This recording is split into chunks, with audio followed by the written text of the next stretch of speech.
why do you play music? The only reason for playing music is to enjoy it. If you play music to impress an audience, read about yourself in the newspaper, you're not interested in music. So in the same way, why do I come and talk to you? Because I enjoy it. I like the sound of my own voice. I'm interested in what I'm talking about, and I get paid for it.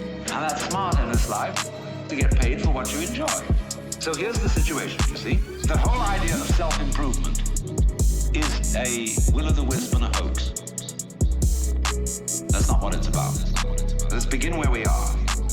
What happens if you know beyond any shadow of doubt that there is nothing you can do to be better? Well, it's kind of a relief, isn't it?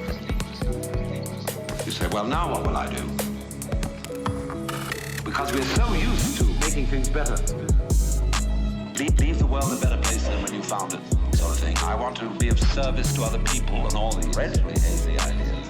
But supposing instead of that, seeing that there isn't really anything we can do to improve ourselves or to improve the world, if we realize that that is so, it gives us a breather in the course of which we may simply watch what is going on.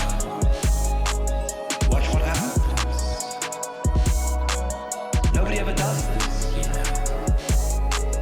Nobody ever does this. Watch what is going on.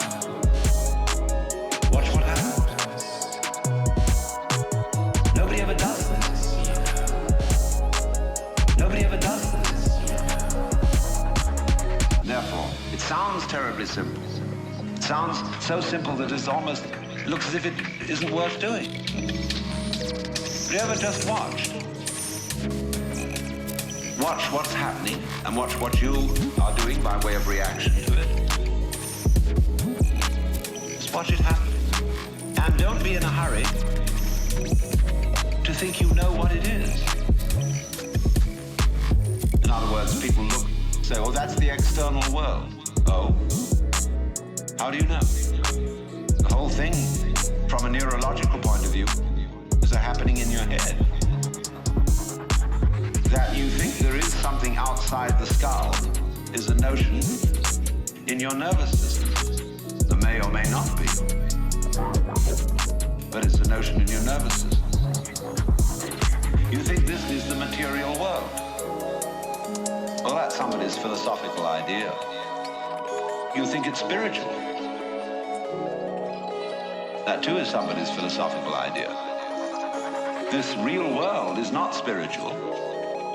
It is not material. The real world is simply